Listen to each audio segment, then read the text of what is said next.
participação de uma nova pessoa na mesa, que é o Breno, porque ele vai nos apresentar um projeto que eles estão pensando. Então, a ideia vai ser, o deputado Cibá Machado vai colocar o tema, o que ele está fazendo, depois teremos o professor Odenildo, depois o professor Mário, finalmente o Breno, apresentará a proposta e nós abriremos para essa discussão conjunta. Até eu diria, quem está mais para trás, venha mais para frente, porque senão parece que está muito vazio, isso aqui é muito grande. Assim facilita até na hora dos meninos correrem com o microfone. Então, mais uma vez, obrigado. E eu gostaria de falar umas breves palavras sobre o deputado Cibá Machado. O deputado Cibá Machado é do Acre, ele exerceu vários cargos políticos, é geógrafo de formação, ele teve papel muito importante em vários movimentos sindicais e foi substituto da senadora Marina, quando ela saiu, né, se descompatibilizou do governo, e ele é que ficou à frente como senador, e agora, mais recente, ele faz parte dessa nova bancada do Congresso Nacional na Câmara.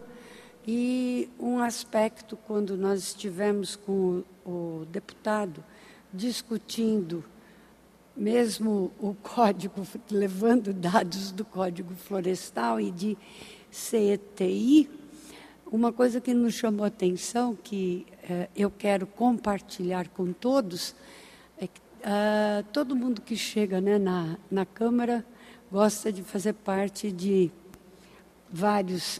Tem alguns câmaras especiais, conselhos especiais, que lidam com muito dinheiro, e ele fez a questão de ir para CT do Marco Legal.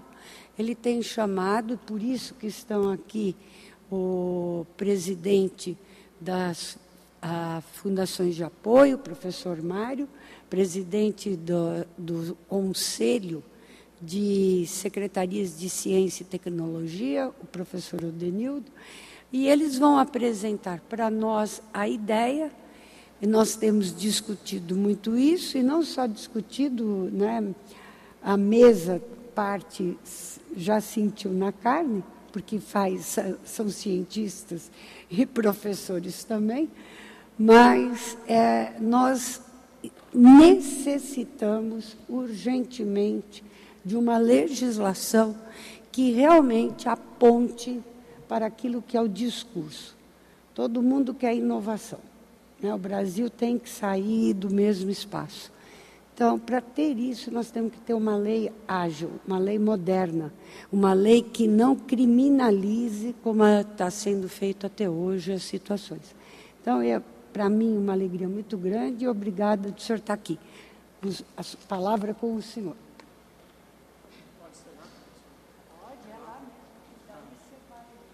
Muito bem.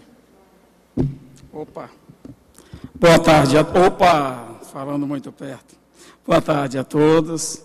Saudar aqui a doutora Helena Nader, que é presidente da SBPC, nosso colega e secretário de Estado e presidente do CONSECT, doutor Odenildo Sena. Saudar o doutor Mário Neto também, que é o presidente da Confederação Brasileira das Fundações de Amparo à Pesquisa. E ao Brendo, né? Brendo, que vai apresentar o resultado de um trabalho que já faz alguns dias, que é fruto de um esforço que nós estamos fazendo, especialmente a partir do mês de maio. Mas, antes de mais nada, o tema aqui é sobre as mudanças do Marco Legal Brasileiro para a área de Ciência e Tecnologia. Esse é o ponto dessa conversa. Mas, antes de mais nada, dizer que, na época que estive no Senado, de 2003 a 2008, eu rodei muitos lugares, tanto no Brasil como em outros países, e fiquei encantado com algumas lógicas de pensamento que eram colocadas. Por exemplo, o reitor do ITA, teria feito uma comparação para mim, dizendo, faça a conta, porque vocês da Amazônia não podem querer copiar o modelo de desenvolvimento de vocês parecido com o do Centro-Oeste, especialmente o do Mato Grosso. Quantas carretas de soja o Mato Grosso tem que exportar e vamos fazer o cálculo por quilo de soja vendida em grãos.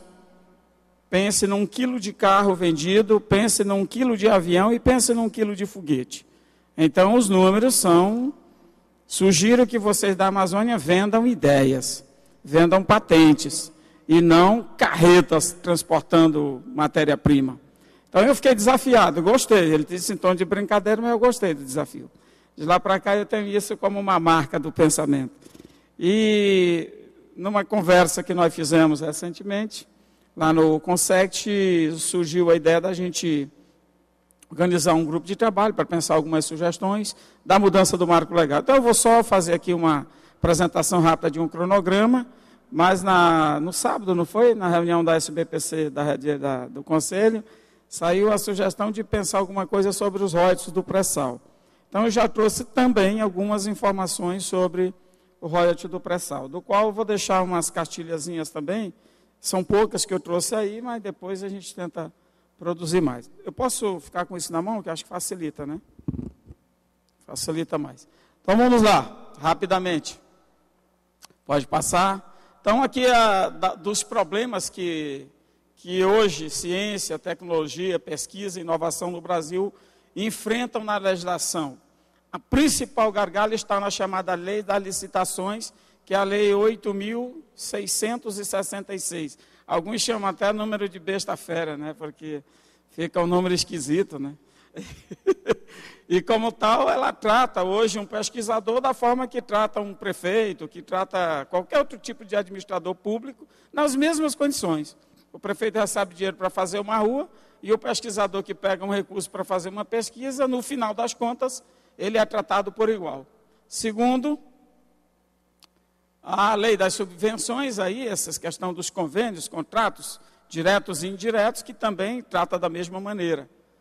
Outra, o problema do financiamento da pesquisa no Brasil, né? Então, essa é uma situação que é incômoda hoje, o dinheiro nunca é completo, não dá, e nós precisamos avançar também numa política do financiamento. E, por último, a questão das compras no exterior. É um problema muito sério também na hora de fazer aquisições de equipamentos, produtos fora do Brasil. Então, com base nisso, para cada situação dessa, tem um conjunto de leis, que nós não vamos citá-las aqui, mas é para dizer que esta é a preocupação, como é que nós vamos mudar este conjunto de leis. Antes de mudar, eu queria lembrar que me veio à cabeça, depois de tanto ouvir outras pessoas, se nós deveríamos fazer aqui uma consolidação das leis, ou se nós deveríamos, em primeiro lugar, mexer no conjunto do mérito dessa legislação. E foi-me dito que se mexer na consolidação, nós não podemos mexer no mérito. Então, nós temos que primeiro mexer no mérito para depois fazer a consolidação. Este é um caminho que a técnica legislativa exige. Próximo. Então, um cronograma do que foi feito até hoje, né? Então, em 2010, não me lembro quando foi a data direito, foi dito que o presidente Lula desafiou a SBPC a propor uma medida provisória que ele estaria interessado de fazer a mudança da legislação através de medida provisória. Então, na verdade, a medida foi escrita, mas não foi avançada, não é isso? Está escrita, mas ficou só escrita mesmo. Segundo, em abril, nós tivemos uma audiência pública com o ministro Aloysio Mercadante, recém-empossado ministro de Estado, e para apresentar o cronograma do governo brasileiro para essa área, e da fala dele nasceu uma série de inquietações, e a exemplo dessa situação do embaraço que é a legislação brasileira para a área de ciência e tecnologia. Pode ir? Da fala dele, eu remeti um segundo requerimento para convidar o presidente do Tribunal de Contas da União para conversar sobre isso. E este requerimento está aprovado, mas ainda não houve a audiência pública. E nós já mudamos o requerimento para poder convidá-los também, porque a minha preocupação foi que ficar só os deputados com o TCU vai ficar numa linguagem de surdos, porque nós podemos, talvez, ter coisas que nós não vamos entender. Então, por isso, nós já mudamos, parece que tem o convite para a CONFAP, para a CONSET e para a SBPC estarem compondo a mesa no dia que o presidente do Tribunal de Contas estiver lá conosco. Pode ir. Houve o encontro do Conselho de Secretários de Estado de Ciência e Tecnologia, na qual se sugeriu uma proposta a mais acabada possível, pode não chegar na perfeição, mas se avançar na busca dela, para que a gente possa fazer uma mudança na legislação o mais rápido possível. Depois nós tivemos a formação de um grupo de trabalho com diversas entidades, e aqui quando falo representante da Comissão de Ciência e Tecnologia da Câmara, eu estou aqui, mas esse assunto já foi tratado na comissão, e nós temos o total apoio do presidente, eu já me lembro, Bruno Araújo. Bruno Araújo, que todo este encaminhamento que está sendo feito aqui, no momento certo é só levar para a comissão, que ele vai transformar o assunto em assunto da comissão, para não ficar uma coisa de um deputado. Podemos ir? Depois, elaborar que é a tarefa do grupo, né? O que é que o grupo está fazendo, esse grupo de trabalho está fazendo?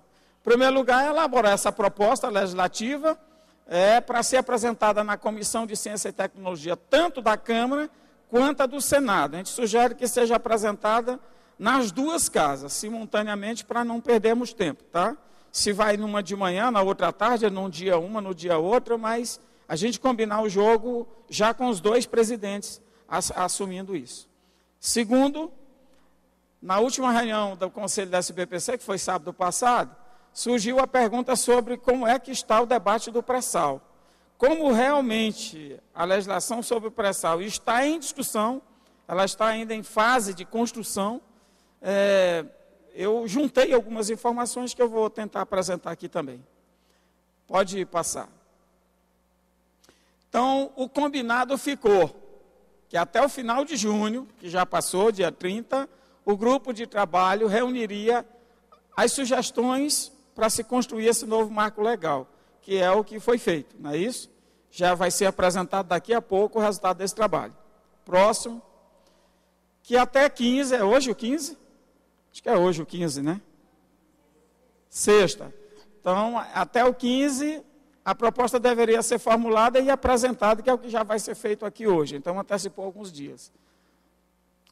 Em agosto, nós temos que fechar entre nós, embora que possa ter ainda algumas imperfeições, mas todas as entidades e todas as pessoas que quiserem contribuir, no nosso entendimento, no início de agosto, nós temos que bater o martelo nisso, entre nós. Porque a técnica legislativa, em seguida, nós vamos ter que transformar isso como nas regras da casa, né, do Senado e da Câmara. E ainda em agosto, depois disso estar resolvido entre nós, aí nós vamos para o processo da via crucis, aí a negociação, propriamente dita, do projeto. O que é que nós vamos fazer? Nós temos que sugerir, apresentar para os parlamentares das frentes, são duas frentes parlamentares que tem no Congresso, uma é das duas casas e a outra é só da Câmara. Acho que as duas frentes têm que se reunir, fazer um café da manhã e apresentar para elas. Depois, apresentar nas comissões formais da Câmara e do Senado, e ao ministro Aloysio Mercadante, do MCT, e à ministra Gleice Hoffmann, da Casa Civil. Nós temos que avançar nestes lugares todos. E por que eu vou explicar já já. Vamos ir. A decisão do melhor encaminhamento. Por que que nós temos que fazer aquelas apresentações todas? Porque nós vamos ter que escolher qual é o melhor caminho para se ter até dezembro a aprovação e promulgação dessa lei. Vai lá. Uma seria apresentar a lei da maneira formal na comissão da Câmara e do Senado. Então, em vez de um deputado assinar a lei e ser o autor, seria o conjunto das duas comissões. Porque isso daria uma visão de suprapartidarismo e, no meu entendimento, poderia facilitar a velocidade do entendimento e da aprovação.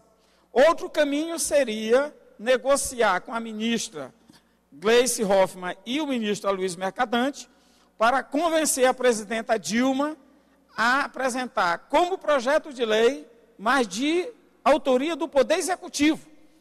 E isso sendo feito, poderia ser negociado a tramitação em regime de urgência, porque quando se pede o regime de urgência, ela ganha a mesma velocidade das medidas provisórias. E o terceiro seria pedir à presidenta Dilma que faça a medida provisória, já que teve um início de conversa com o presidente Lula. E por que a medida provisória? Porque ela entra em vigor na data da sua publicação. Ela vira lei naquele instante. E aí, qualquer outra alteração que tiver, na tramitação, seja de uma forma ou de outra, até a aprovação final, nós temos tempo de, me lembrei de mais uma coisa, isso aqui não está bom, é bom se fosse daquele outro jeito. Então, o processo de melhoria do projeto, nós temos tempo, o semestre inteiro para fazer isso. Então, se alguém disser, olha, eu queria pensar, deixa para pensar de agosto em diante, porque agora o tempo está curto, né? Podemos passar. E ainda dentro dos passos, nós gostaríamos de incluir nas audiências públicas, pelo menos com o ministro Luiz Mercadante, sobre a proposta do Banco FINEP. Isso é uma sugestão que está sendo... Eu estou chamando de banco, tem gente que não gosta dessa palavra, mas como transformar a FINEP em algo muito mais robusto do que ela é hoje. Então, essa é uma discussão que está rolando dentro do MCT e nós gostaríamos de inserir este colegiado de instituições nesse debate. A outra é também com o MCT para discutir o que eles chamaram lá de Embrapa para o setor industrial. Esse é outro debate que está dentro do MCT que nós gostaríamos de incluir nessa discussão. E estudar a situação dos royalties do petróleo e também fazer propostas. E sobre isso eu queria apresentar algumas informações, podemos passar? É o marco regulatório da Lei 9478, de 97, que quebrou o monopólio de parte estatal, de parte da extração. E ela regula todo o petróleo brasileiro extraído em solo, não em mar. Então vamos para frente. Depois, já no Lula, a partir do pré-sal, está valendo a Lei 12.351, que criou o regime de partilha. Isso aqui é porque, como essa lei aqui falava apenas do petróleo em solo, que é um petróleo de alto risco, né? Como tem muito risco, então o sistema era de concessão, onde o Estado brasileiro assumia boa parte desses riscos.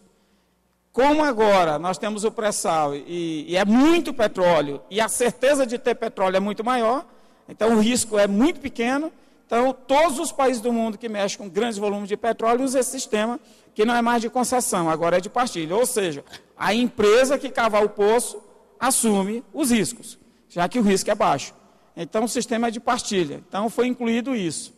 Ainda dentro disso aqui foi criado o Fundo Social. Sugestão do presidente Lula é que tivesse o Fundo Social para, a partir dele, fazer trabalhos de combate à fome e à miséria, de redução do analfabetismo, toda a parte de investimentos sociais. E isso está valendo até hoje. Mas nessa lei, o deputado Ibsen Pinheiro fez uma emenda propondo que o rateio se desse de outra maneira, tirando dinheiro do que já foi licitado, também em regime de concessão, aonde o Estado do Rio de Janeiro e Espírito Santo perderiam muito dinheiro e distribuiria com os outros estados e municípios.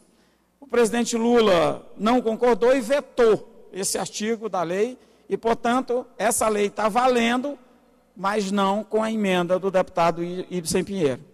De lá para cá, o Congresso ameaçou derrubar o veto do presidente. O que hoje está em discussão dentro do Congresso é derrubar o veto do presidente. E a presidenta Dilma, então, se adiantou aos fatos e propôs, não, isso aqui já estava apresentado no final do governo Lula, a Lei 8051, que propõe os novos critérios de partilha do pré-sal, mas também avança para mexer naquilo que já foi licitado. Eu vou já falar de números para vocês terem uma ideia. Então, essa lei está em discussão. O PL 8051 não está aprovado, ele está em debate. E o senador Wellington Dias apresentou esta lei, o PLS 338, que está recém-protocolado na casa, então ele está em início de conversa.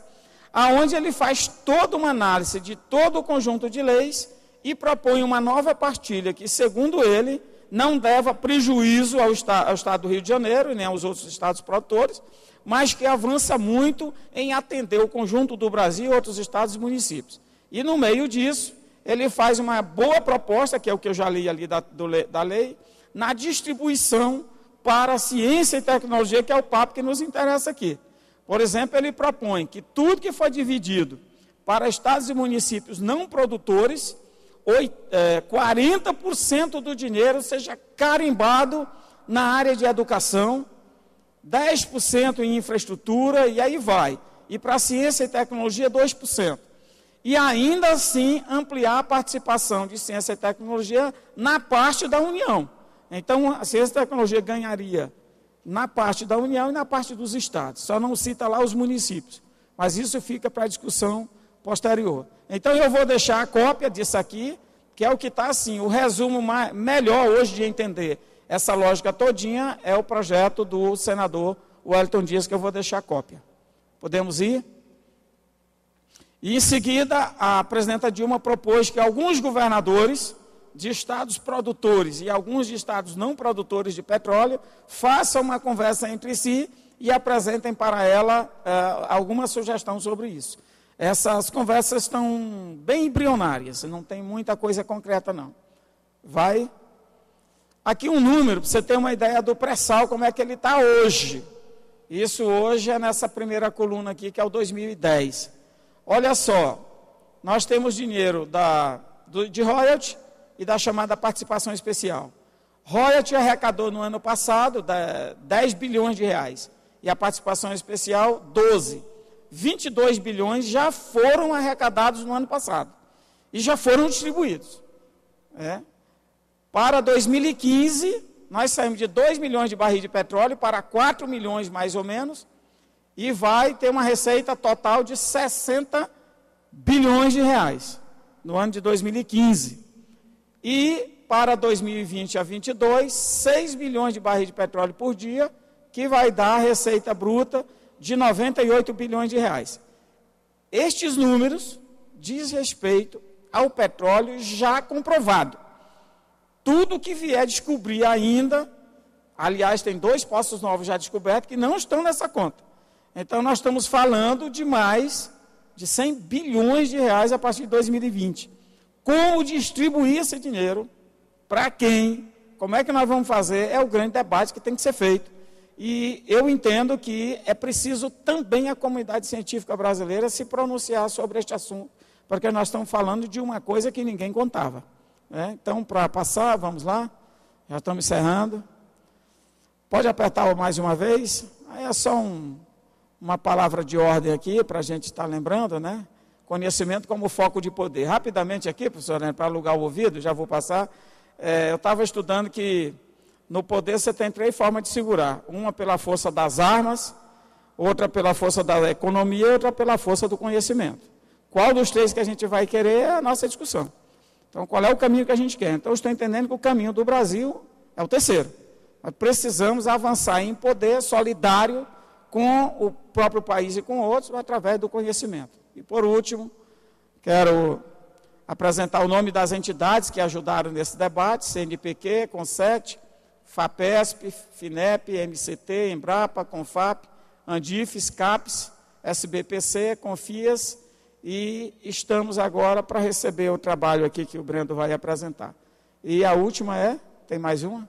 Aqui, muito obrigado, e era isso.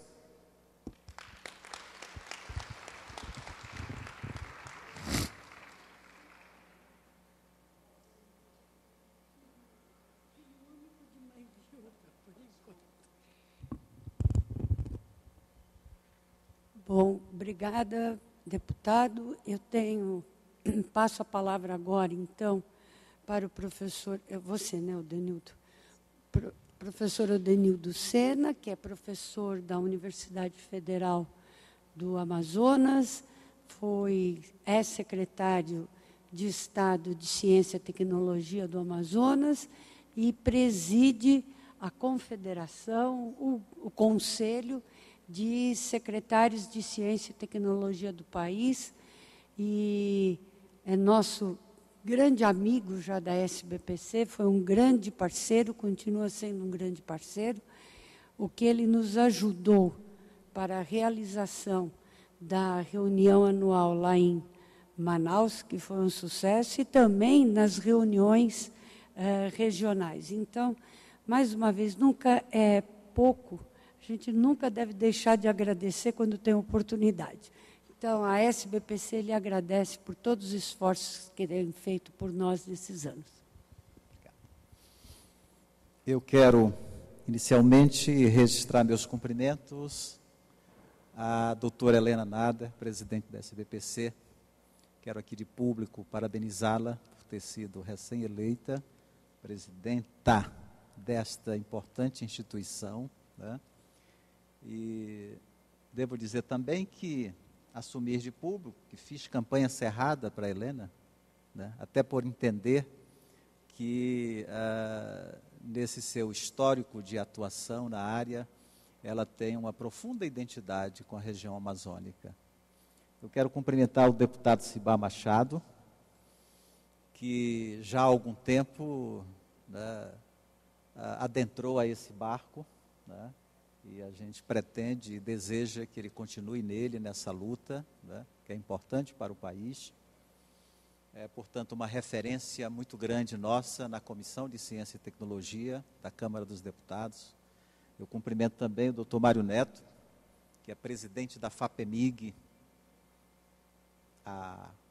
Segundo, há uma disputa aí, mas é a segunda fundação de amparo à pesquisa do país que mais investe em ciência e tecnologia, né? Mas como o presidente da FAPESG não está aqui, eu posso dizer isso com toda isso sem criar nenhum conflito, né? Eu cumprimento também aqui o Breno, né, que está coordenando esse grupo de trabalho criado pelo CONSECT, pelo CONFAP, para reunir contribuições das diversas instituições e, a partir delas, né, gerar um documento base, né, que será entregue aos congressistas, particularmente ao presidente da Comissão de Ciência e Tecnologia da Câmara e do Senado. Eu vejo aqui também o doutor Enio Candotti, né, vice-presidente da SBPC, nosso amigo lá do Amazonas, e o professor doutor Adalberto Val aqui também, diretor do INPA, né? Maria Olívia está ali, presidente da Fundação de Amparo à Pesquisa. Enfim, estendo meus cumprimentos a todas e a todos. Vejo aqui o Clecildo, que foi presidente, diretor técnico científico da Fundação de Amparo à Pesquisa aqui do estado de Goiás. Enfim, eu devo dizer o seguinte: a gente não vive no país num estado de mil maravilhas em relação a essa área de ciência e tecnologia, né? Nós temos estado muito apreensivos por conta dos cortes no orçamento, deputado, voltados para essa área, né? Particularmente, a gente entende que é um suicídio, né? É um suicídio qualquer governo cortar recursos na área de ciência e tecnologia. A gente viu aí exemplos de outros países que, em situações de dificuldades, o que fizeram foi exatamente ampliar os recursos nessa área, porque sabiamente vislumbraram que a saída mais rápida de uma crise está exatamente em investir com força nessa área. Mesmo porque investir nessa área de ciência, tecnologia e inovação está a dependência maior ou menor da soberania de qualquer país. Os exemplos estão aí postos, não é? Mas eu penso também que nós não estamos falando, se de um lado nós não estamos às mil maravilhas, né, em relação a essa questão, nós não estamos falando de terra arrasada, de jeito nenhum. Eu estou aqui numa posição muito privilegiada porque posso vislumbrar ali alguns gráficos em comemoração aos 60 anos do CNPq. E há um gráfico especial que está aqui à minha direita, né, que mostra o quanto, nos últimos anos, sobretudo a partir de 2003, né, a ciência nesse país passou a ser tratada com muito mais respeito. Ali estão os gráficos. Basta olhar para ali e identificar, né? Certo? E por que eu estou me referindo à questão dos gráficos e a esses 8 anos, né, como momentos importantes que o Brasil tem vivido nessa área, né?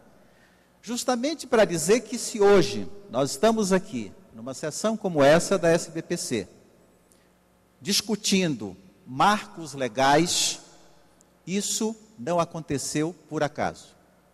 E não é de hoje, já faz algum tempo que, tanto no âmbito do Conselho Nacional das Fundações, dos secretários, SBPC, ABC, né, CAPES, CNPq, FINEP, a gente percebe uma inquietação em relação à necessidade de nós trabalharmos novos e modernos marcos legais para essa área de ciência e tecnologia. Se há essa inquietude em relação a isso, né, é porque ela foi provocada. E ela foi provocada exatamente por essa mudança muito forte que houve no Brasil nos últimos anos, no que tange a investimentos em ciência, tecnologia e inovação. Se isso não tivesse acontecido, nós não teríamos sido provocados e motivados ao que estamos fazendo aqui e agora. Porque nós não teríamos, certamente não estaríamos sentindo nenhuma necessidade de marcos legais atualizados, enfim. Mas nós estamos diante de certas evidências que nos inquietam muito. Eu dizia há pouco ali para os colegas reitores e reitoras das universidades federais que há determinadas ações que estão sendo desenvolvidas não só pelas fundações estaduais de amparo à pesquisa, né, como também no plano federal, que não tem cobertura legal. Nós estamos desenvolvendo algumas ações na base da coragem, por entendermos que é necessário, por entendermos que o Brasil depende dessas ações, né? De tal modo que eu penso que se hoje nós estamos vivendo essa inquietude, ao mesmo tempo nós estamos vivendo um bom momento para tratarmos dessa questão. Há uma preocupação grande da ABC em relação a isso, há uma preocupação grande da SBPC, há uma preocupação grande da CAPES, da FINEP, do CNPq, né? O Conselho Estadual das Fundações de Amparo à Pesquisa e o Conselho Nacional, das Fundações de Amparo à Pesquisa e o Conselho Nacional dos Secretários, portanto, diante disso, numa reunião acontecida em Belo Horizonte, resolveu criar um grupo de trabalho para, a partir de contribuições dessas várias instituições, sistematizar uma proposta, né, aqui já referida pelo deputado Cibá Machado, né, a fim de que nós possamos ter, essa é uma meta que a gente pretende alcançar, e claro que ela depende muito da força política e da soma da nossa vontade e da nossa coragem. Nós não queremos remendar a legislação. Nós queremos mesmo uma legislação independente, nova, completa, um marco legal completo para nortear as ações nessa área de ciência, tecnologia e inovação. Esse, portanto, o propósito de estarmos aqui, né? E eu quero terminar agradecendo mais uma vez à professora Helena e ao Aldo, né, pelo convite que me fizeram. E eu registro aqui também a presença da professora Zaira, que é presidente da Fundação de Amparo à Pesquisa aqui do estado de Goiás, e aqui faço uma outra referência antes de concluir minha fala, né? Quando eu dizia que o país vive um cenário bem diferente nos últimos anos, eu também quis dizer o seguinte: hoje nós falamos de 25 fundações de amparo à pesquisa.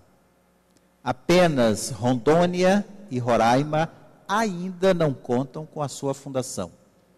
Eu falava também de sistemas estaduais públicos de ciência e tecnologia estruturados. Alguns a gente sabe com algumas dificuldades, outros com menos dificuldades, mas esses sistemas estão aí postos e eles trouxeram uma mudança muito forte e radical para o cenário dessa área no Brasil. Eu tenho dito que hoje não é possível trabalhar ou falar de uma política nacional de ciência e tecnologia sem levar em conta necessariamente essas estruturas estaduais que aí estão postas e que têm provocado uma grande revolução no avanço da ciência e da tecnologia neste país. Muito obrigado.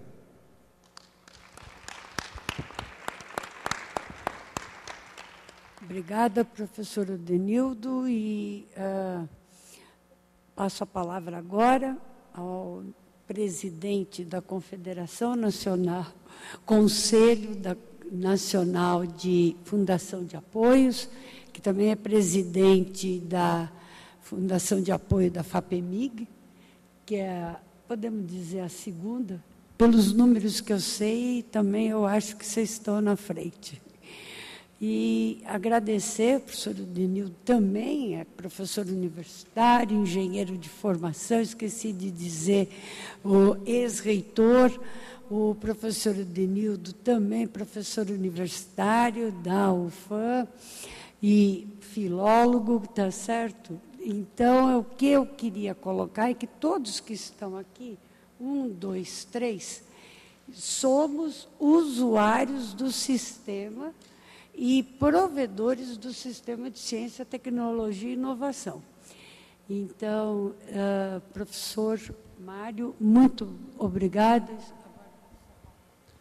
Muito obrigado, professora Helena. Agradecemos em nome de todas as fundações estaduais de amparo à pesquisa, porque essa é uma questão que nós estávamos discutindo no marco legal, viu, deputado?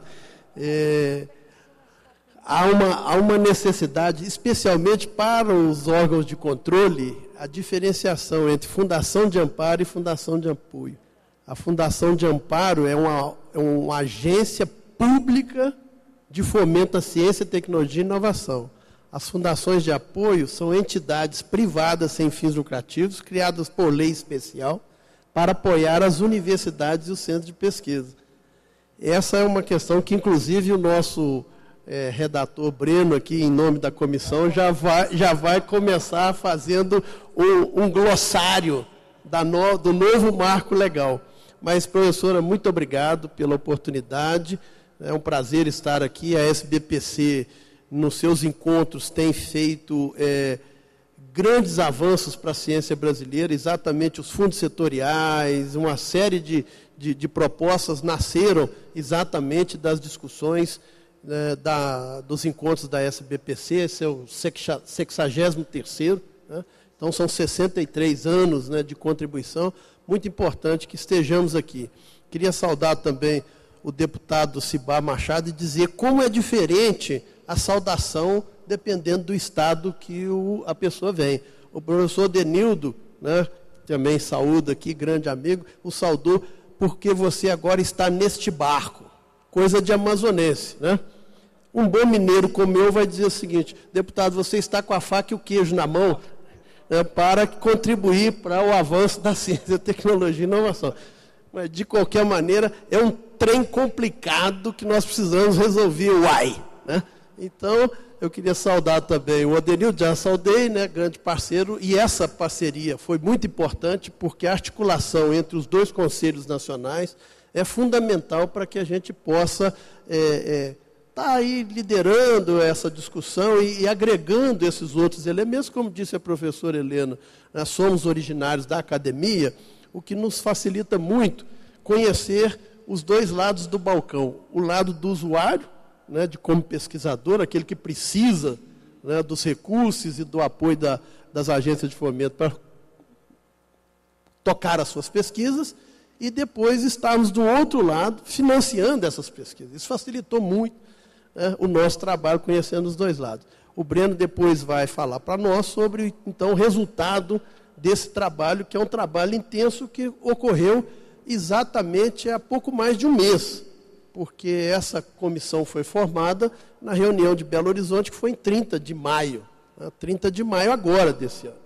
Agora, dizer também nessa questão inicial que essa questão do marco legal, ela foi palpitante demais na 4ª Conferência Nacional de Ciência, Tecnologia e Inovação, onde a maioria de todos nós estávamos lá, né? E 2 pontos foram assim, na verdade 3 pontos foram muito enfáticos, né? A questão dos recursos, embora, como o professor Odenildo colocou bem, nós reforçamos, o nosso investimento em ciência, tecnologia e inovação hoje já atinge próximo de 1,2% do PIB, o que é muito mais do que a gente teve no passado, mas ainda aquém do que nós precisamos, comparando com outros países que fazem bom uso da ciência, tecnologia e inovação, eles estão investindo 2,8%, 3% do PIB. Então, é uma meta também que nós temos que procurar alcançar e que eu estou levando fé que o recurso do petróleo, né, do pré-sal, vai ajudar muito nessa recuperação. Porque se a academia está mais ou menos atendida, quando falarmos de investimento em inovação, os recursos vão ser, hoje, os que temos hoje, insuficientes para dar esse passo necessário, né, para a atuação na inovação. Agora, outro ponto que foi muito expressivo foi a questão da educação básica. Essa questão também foi palpitante e ações estão acontecendo. Mas eu considero, do ponto de vista da ciência, tecnologia e inovação, hoje é o arcabouço legal brasileiro. Esse é um arcabouço que as legislações, com raras exceções, como a Lei de Inovação e aquela medida provisória gerada lá na 4ª Conferência, né, 495, que virou a Lei 12.349, que permitiu que as fundações de amparo e as agências federais pudessem passar recursos para as fundações de apoio, resolveu uma questão, colocou a questão do poder de compra do Estado, mas são ações, como disse o professor Odenildo, bastante pontuais. Mas tirando essas raras e boas exceções, o restante da legislação hoje utilizada para se fazer ciência, tecnologia e inovação e para que os órgãos de controle possam fiscalizar, e nós queremos que haja fiscalização sim, é dinheiro público, mas nós queremos que haja fiscalização com base naquilo que é a atividade que nós estamos desenvolvendo, e não com base numa legislação que foi criada para outra finalidade. E o deputado, né, muito competentemente, já colocou aqui os pontos principais, as leis de licitação, a questão das importações e tal. O Bruno vai dar um cenário melhor disso. Mas o que é importante dessa modificação? É que nós precisamos ter um conjunto, né, de regras, normativos, que eu tenho chamado, um pouco até talvez atrevidamente ou arrojadamente, de o Código da Ciência, Tecnologia e Inovação, onde todo o arcabouço legal para as atividades de ciência, tecnologia e inovação estariam ali. É coisa nova, como disse o professor Odenildo, não é mais remendo, não é mais... botar mais um inciso na lei de licitação, botar mais um parágrafo na lei de importações e tal. Não. Um arcabouço íntegro, completo, e em cima do qual serão feitas as atividades de ciência, tecnologia e inovação, e em cima do qual os órgãos de controle vão fazer a fiscalização do uso desse recurso público. É isso que nós queremos, e o deputado comprou muito bem essa ideia, e estamos vivendo a grande oportunidade histórica de dar esse passo, né? Na medida em que tanto a Câmara quanto o Senado federais, né, estão dispostos a receber essa proposta e tocar isso com agilidade, que o próprio deputado mostrou aqui, talvez até por meio de medida provisória, que é o mecanismo mais rápido, embora a gente fique criticando que tenha tantas medidas provisórias, mas a medida provisória, se ela for um grande acordo consensual, né, suprapartidário, não há por que não usar o dispositivo para o bem. Se ele já foi usado para outras razões, por que não usá-lo para o bem da ciência, tecnologia e inovação? Então, essa disposição, né, do Congresso Nacional de discutir o assunto, de levar ela à frente rapidamente, assim como a disposição dos órgãos de controle, que tem sentado conosco nos últimos tempos. Lá em Belo Horizonte, a diretora regional do TCU, que é responsável, né, no TCU, pela área da ciência, tecnologia e inovação, estava lá na mesa conosco. Essa disposição, ela é um momento único, que nós não podemos perder. Por isso, realmente, queremos correr com a proposta e queremos apresentar um código completo de ciência, tecnologia e inovação. Mas é um assunto complexo.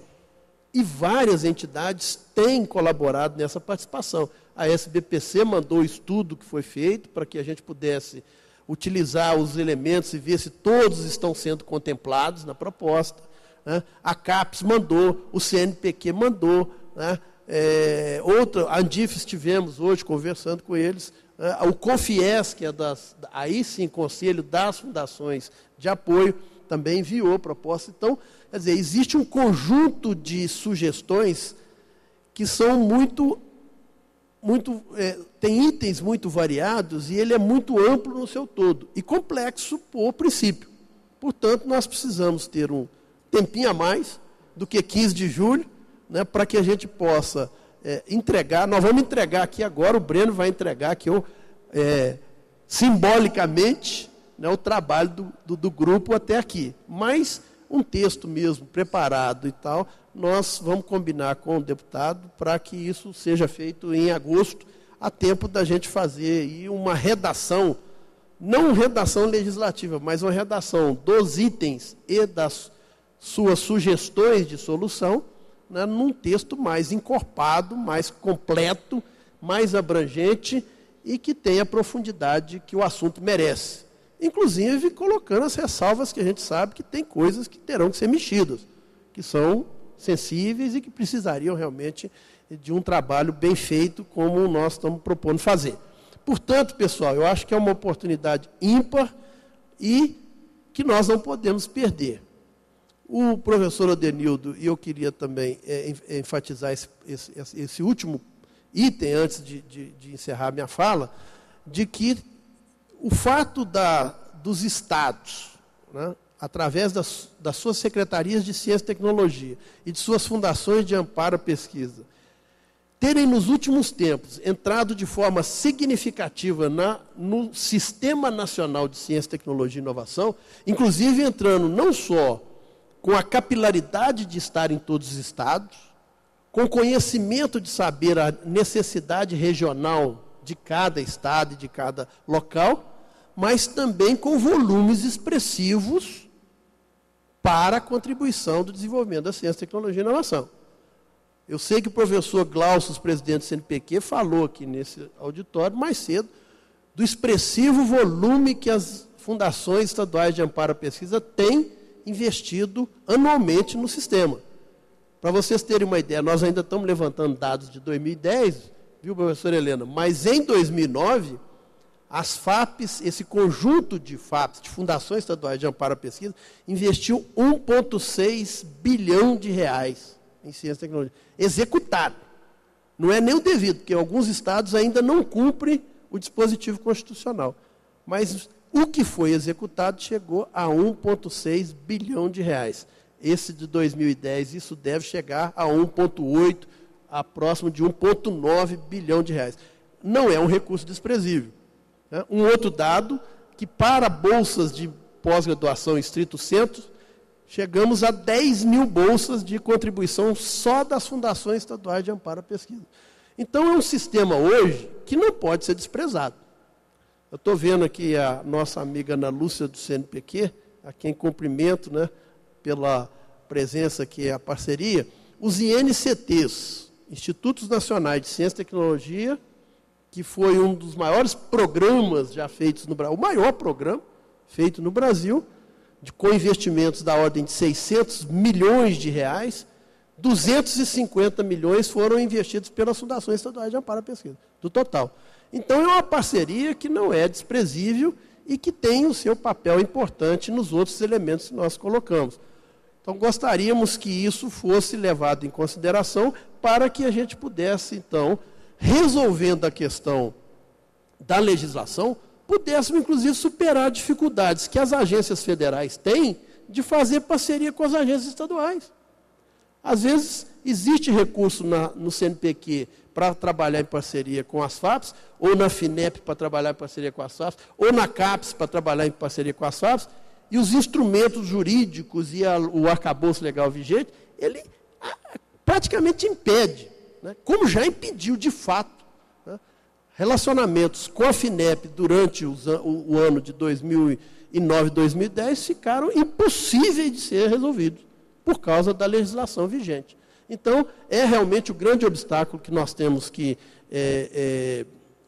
superar, e, portanto, eu não vou tomar mais tempo aqui para o Bruno poder falar do qual é a nossa proposta, mas eu queria mais uma vez agradecer a professora Helena por ter colocado essa mesa aqui na SBPC, e também agradecer à professora Zaira, que é a nossa presidente da FAP de Goiás, que está apoiando a organização aí e também nos recebendo aqui em Goiás com muito carinho. Muito obrigado e sucesso aí para a nossa grande empreitada nacional. Obrigado.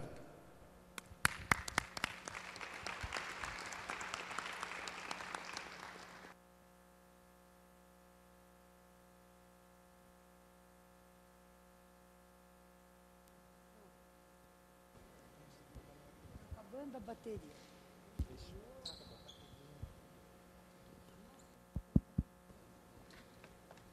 Bom, primeiramente, meus cumprimentos, professora Helena, professor Denildo Sena, professor Mário Neto, deputado Zimar Machado, em especial aos que compõem a plenária. Boa tarde a todos. Você pode, por favor, passar? Não há como tratar de um novo marco legal sem antes resolver questões de conceito. Não é um privilégio da professora Helena confundir fundações de apoio com fundações de amparo. Os tribunais de conta, tanto dos estados quanto da União, o fazem todos os dias, e não apenas numa apresentação como essa, mas na análise das prestações de conta, na análise da conduta dos gestores e dos dirigentes das instituições. Então, para isso, nós começamos com a unificação dessa nomenclatura, determinando claramente do que se trata a agência de fomento, em especial as fundações estaduais de amparo à pesquisa, que são fundações públicas, como disse o professor Mário Neto, que agem na injeção de recursos públicos para que instituições ou pesquisadores ou ainda empresas possam executar ações que visem desenvolver a ciência, tecnologia e inovação. Enquanto que, por outro lado, as fundações de apoio, estas entidades privadas, elas atuam na execução dos projetos, não na área técnica, mas na gestão administrativa e no controle financeiro dos gastos, promovendo as licitações e firmando os contratos necessários para que sejam atingidos os propósitos. Além desses conceitos, tem os demais: criação, criador, inovação. Uma novidade, uma inovação nossa, aliás, uma inovação do Estado de Minas Gerais, que nós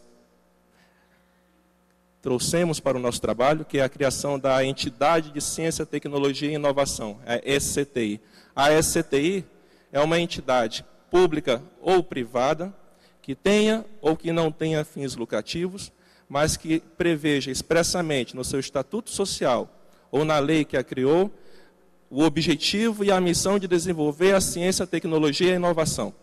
Essa empresa, essa instituição pública, privada, com ou sem fins lucrativos, ela entra no rol de entes que poderão ser beneficiados com ações de fomento e de financiamento com recursos públicos para o desenvolvimento destas ações. Além disto, há o conceito de voucher tecnológico.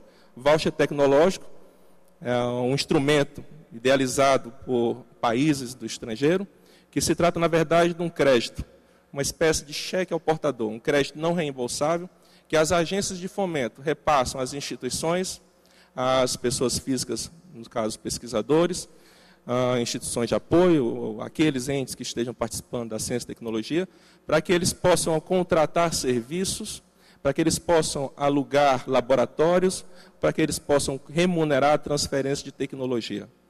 Esse crédito reembolsável vem permitir maior facilidade para que o pesquisador execute sua tarefa. E aí, a partir dessa parte preliminar, não há como deixar de falar em primeiro plano da famigerada Lei 8666, a lei do mal, né, deputado? Essa lei 8666, ela vem privilegiar o preço. Né? Isso se deu por razões históricas, que não cabe aqui citar, mas não se adequam à realidade da ciência e da tecnologia. O pesquisador não quer comprar preço, ele quer comprar equipamento de alta tecnologia, que tenha precisão, que tenha qualidade, que possa permitir que o Brasil acompanhe, que os questionamentos feitos com relação à justificativa técnica para a aquisição desses bens, terá que ser feito por uma comissão formada por especialistas que detenham, no mínimo, as mesmas credenciais e títulos daquele pesquisador que justificou a sua aquisição, para que eles possam realmente ter uma discussão do nível necessário para saber o que está sendo comprado e o que não está sendo comprado. Ainda em relação a contratos, e aí eu amplio também para os convênios, hoje a legislação ela limita que os contratos e convênios tenham duração máxima de 60 meses, podendo ser ainda prorrogados por mais 12 em questões emergenciais. Isso é ridículo. Né? Projetos de pesquisa científica, especialmente na área de medicina, duram 15, 20 anos. Como eu vou limitar que o meu convênio e o meu contrato tenha duração de 60 ou de 72 meses? A mudança de contratados durante a execução do projeto pode repercutir na falha do processo, pode repercutir na falta de êxito, no insucesso do projeto. Então, a proposta é que os contratos e os convênios tenham duração pelo período necessário para a execução do projeto, conforme definido no plano de trabalho. Próximo, por favor. Regras de gestão orçamentária. A primeira proposta é incluir um parágrafo 7º no artigo 12 da Lei 4.320. Essa lei é a lei orçamentária do Brasil. Ela diz ali sobre rubricas, ela divide custeio, divide capital. E a nossa proposta é que esse parágrafo 7 preveja expressamente que todo investimento que a União, os estados, o Distrito Federal e os municípios venham a fazer em projetos de ciência, tecnologia e inovação sejam considerados investimentos na rubrica de despesa de capital, para que possa permitir ao pesquisador, justificadamente, remanejar os seus recursos dentro do seu plano de trabalho, dentro da rubrica, sempre a rubrica de investimento, e poder, posteriormente, comunicar à agência de fomento que fez a modificação no plano de trabalho.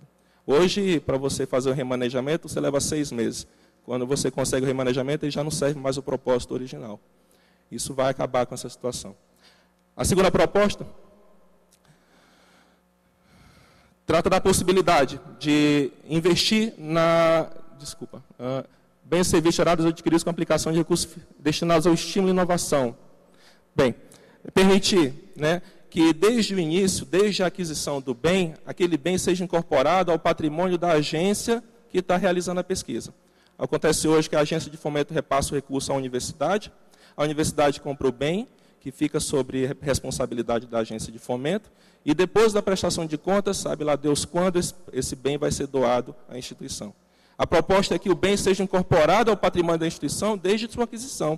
Ele vai ser tombado e vai ser guardado em locais apropriados e vai ser comunicado à agência de fomento onde ele está e qual o número do seu tombo. Após a prestação de contas, se ela for aprovada, muito bem, acabou. Parabéns, obrigado. Se porventura houver problemas na prestação de contas, eu não quero o bem de volta. Eu quero o ressarcimento pelo valor dele. E com isso, me poupa de muitas vezes passar anos e anos e anos com o equipamento dentro da instituição de ensino, que pertence a outro, pelo qual eu não tenho recurso para dar manutenção. Quando eles me permitem, quando eles fazem a doação, o bem está ultrapassado, ou tão danificado que já não vale mais a sua recuperação. Desta forma, a gente vai poder trabalhar com esse bem e dar maior utilidade a ele durante toda a sua vida útil. Na prestação de contas, deverá ser informado o número do patrimônio, localização dos bens, isso foi citado anteriormente. Os bens de que tratam esse artigo ficam... Bom, esse parágrafo 3º. Esses bens, por lei, eles deverão estar à disposição da comunidade científica. Não de graça, né? Conforme a disponibilidade das instituições.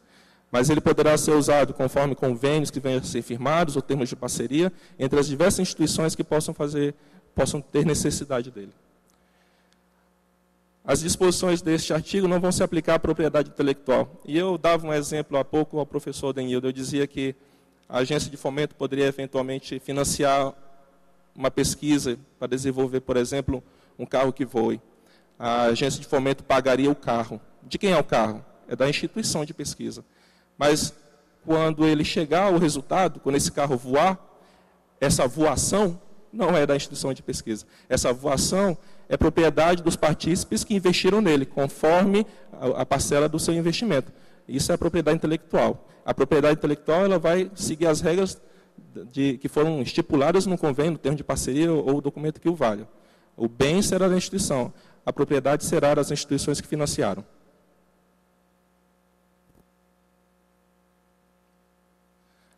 Apoio à inovação nas empresas privadas. No âmbito de suas competências, a União, o Estado, o município DF incentivaram cooperação entre empresas, constituindo parcerias, criação de incubadores e CTIs. São princípios. Né? O que nós devemos ter aqui em mente é que os entes da federação deverão ter como prioridade nas suas ações promover parcerias, criando incubadoras que possam melhorar a possibilidade dessas SCTIs de desenvolver seus produtos. Instrumentos de estímulo à inovação, criação da previsão mais clara da subvenção econômica, do financiamento, da participação societária minoritária nas SCTIs e a concessão do voucher tecnológico. A ideia é que o Estado possa participar efetivamente das empresas privadas, que ela possa, dentro dessa empresa, fazer um financiamento, este reembolsável, ou que ela possa dar subvenção econômica, essa não reembolsável. O estímulo da inovação nas SCTIs será restrito à cobertura de custos de pesquisa. Né? O que eu quero dizer com isso é que nós não vamos entregar a eles o dinheiro sem carimbar. Ele vai ter um carimbo, mas um carimbo grande, um carimbo de inovação, um carimbo de pesquisa. Ele vai ter que colocar esse recurso na pesquisa, e não na sua linha de produção regular. E estender os benefícios da lei do bem às empresas que tenham sua contabilidade fundada no lucro presumido. A legislação atual limita as empresas que têm contabilidade em lucro real. Essa limitação impede que milhares de empresas que possuem missão também de desenvolvimento de processos e produtos novos, ou seja, de inovação, que essas empresas possam ser beneficiadas por esse recurso.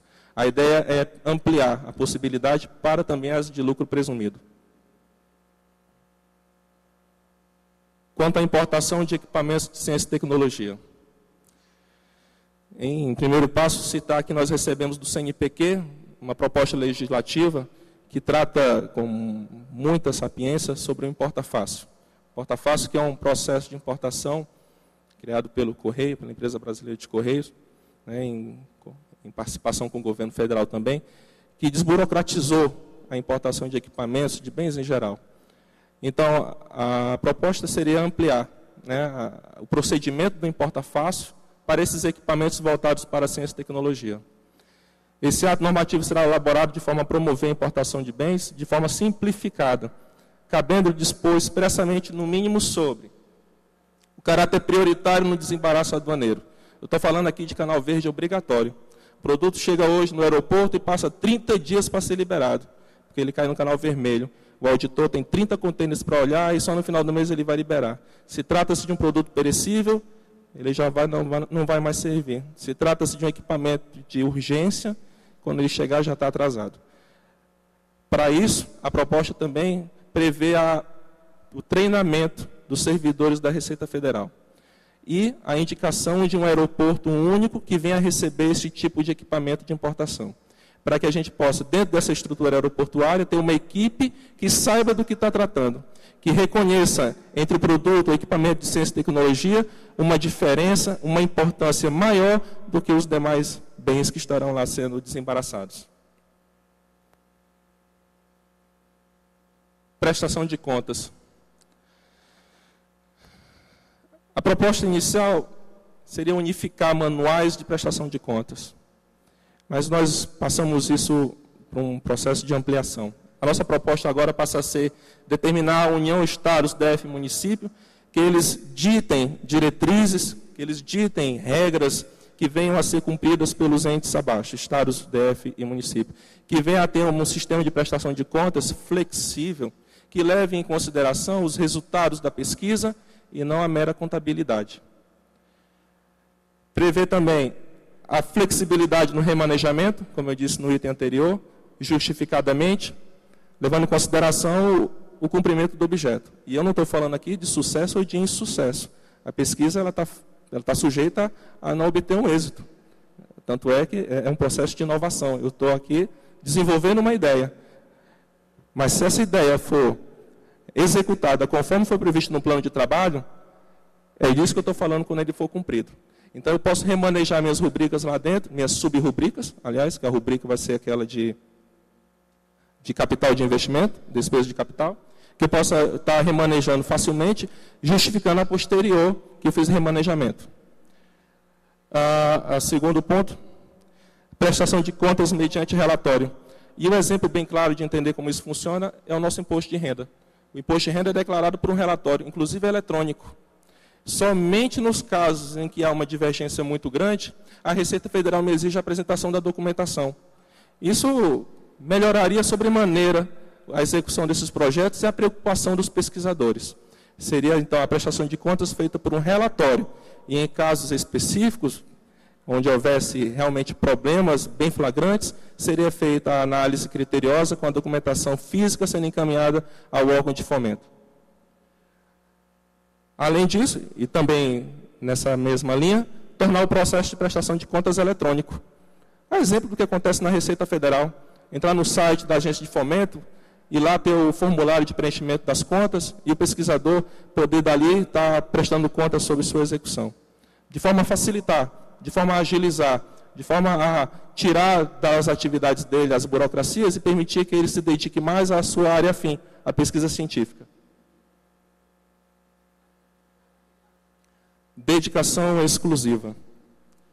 Permitir que os professores de dedicação exclusiva possam realizar atividades de pesquisa e extensão no horário concomitante à sua atividade na universidade ou instituição que seja, fazendo jus, inclusive, ao recebimento de bolsa de incentivo à inovação.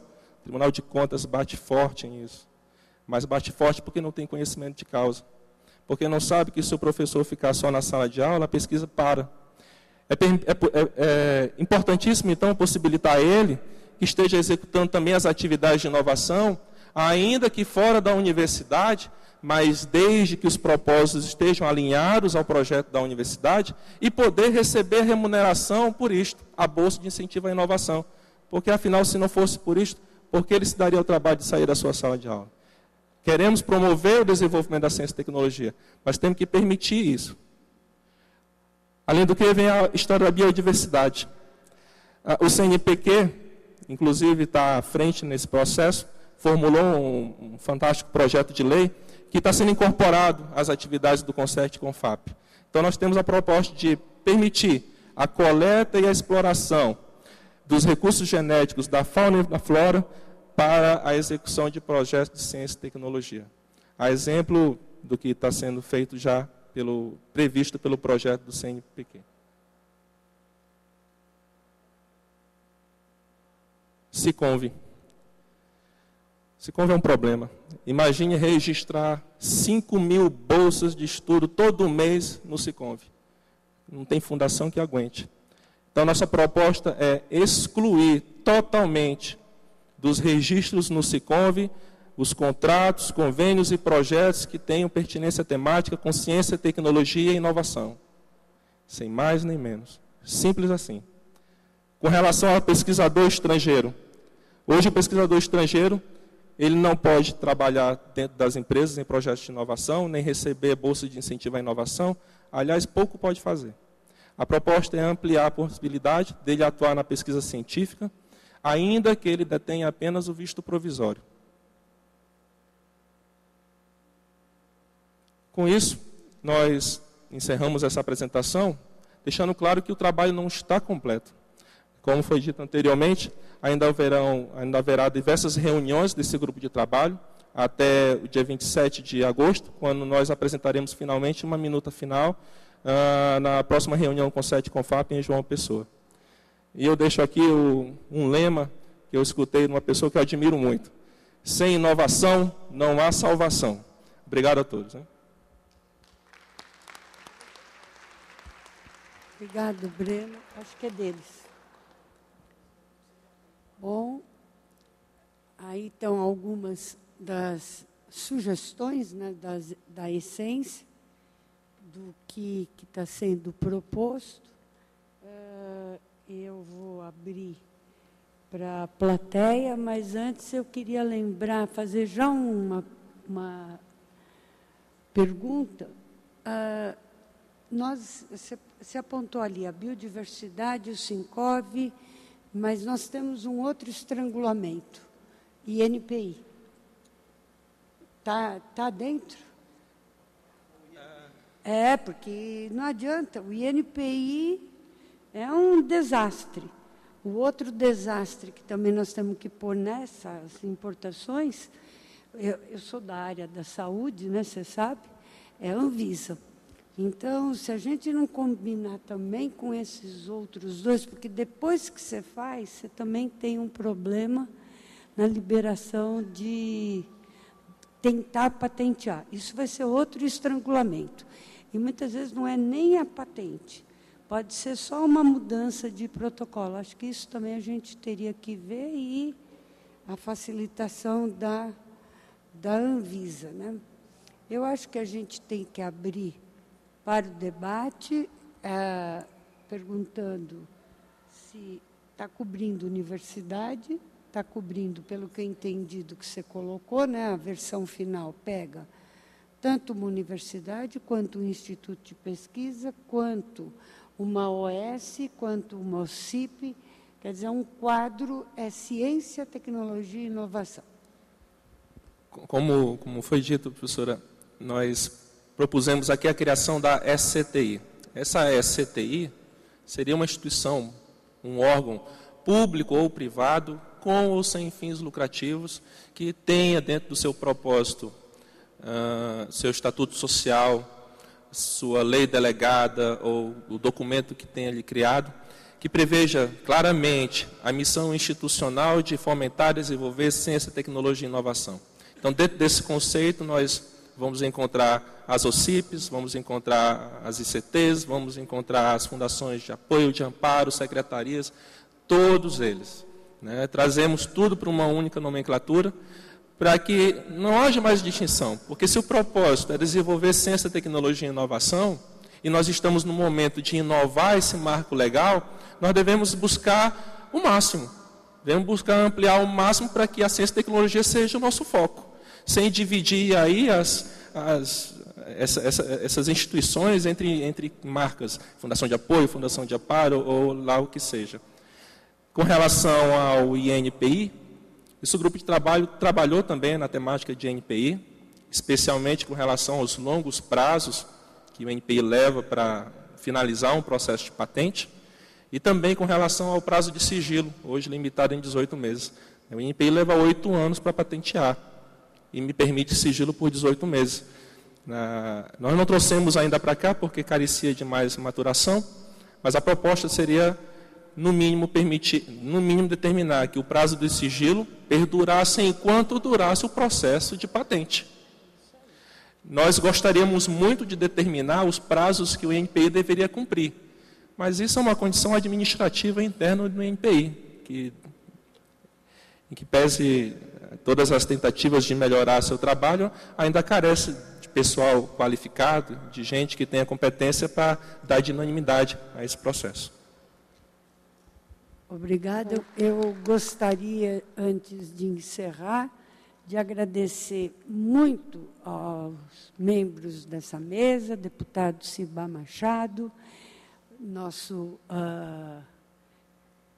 representante do Acre, mas agora eu vejo que é representante dos brasileiros, realmente, que vestiu a camisa da ciência, da tecnologia e da inovação. Realmente importante. E eu acho que você vai contaminar muita gente. Nós temos o outro parceiro, que é o senador Eduardo Braga, que vai apoiar essa lei. Então, nós temos parceiros, temos interlocutores. Agradecer ao Mário, ao Denildo, os professores aqui, pelo empenho e pelo brilhantismo como vocês vêm à frente dos conselhos, das fundações de amparo à pesquisa e dos secretarias de ciência e tecnologia dos diferentes estados. Obrigada pelo empenho na dedicação de fazer essa lei. E, Breno, eu estava até comentando com o professor Odenildo. Você é advogado, né, de formação. Pois é. Mas, olha, você está um cientista revoltado igualzinho a todos nós. Você falou com empenho em conseguir colocar esses pontos, que eu acho que com a tua mocidade e a dos outros membros da mesa, não a minha, tá certo? Eu acho que a gente vai conseguir, e queria ver um andamento. Eu não sei se a gente poderia, porque tornar em site, talvez aqueles que quiserem ler o texto que está sendo elaborado e dar sugestões, seria interessante, você manda para nós e a gente da SBPC encaminha, tá certo? E se você puder deixar esses slides também, mandar para a gente na SBPC, porque aqueles itens que estão pensados, eu gostaria de mandar para as... Não, porque nós representamos, mandar para a academia, eu sou da academia, então eu mando para mim mesma, mas mando para o professor Jacó. Mas mandar para as nossas 99 sociedades afiliadas, que a gente representa isso. Então, os presidentes das afiliadas verem, olha, é isso, pensem o prazo de validade. Então, tem uma semana, reúna seu conselho, pense e mandar, porque aí esse acordo fica muito maior e mais consubstanciado do que simplesmente a ABC e a SBPC. Quer dizer, você está tendo, foi encaminhado para cada uma das nossas associadas que estão sofrendo esse tipo de pressão, para que opinem e mandem sugestões. Então, aquela essência é muito importante e o projeto, o que vocês estão pensando. E, mais uma vez, eu quero agradecer. E o professor que ficou triste, que tinha pouca gente, eu tenho que explicar. Infelizmente, a SBPC, para atender a todas as demandas, ela tem várias... Nós não podemos ficar um ano aqui em Goiás. Então, a gente tem atividades que dariam para ser executadas em um ano no espaço de uma semana. Então, tem muitas atividades simultâneas, motivo pelo qual a sala não está repleta como a gente gostaria. Muito obrigada a todos.